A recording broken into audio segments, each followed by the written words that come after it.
नई बात ना अच्छा करा जो बड़ा जादू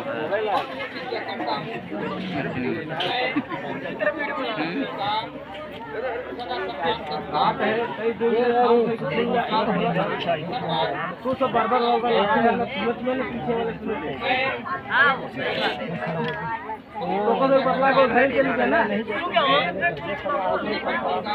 2 मिनट शांत अपमान नहीं करूंगा 10 मिनट काम बाद अपमानित नहीं करूंगा 10 मिनट काम है 2 मिनट सुन लो उसके बाद मैं तीसरी कोई प्रतिज्ञा करता हूँ सबके बार-बार कामाचार अत्याचार भ्रष्टाचार आज से दूर रहकर अपनी पत्नी का सदा विश्वास पात्र बना रहूंगा।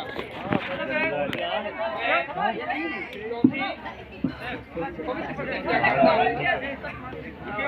मैं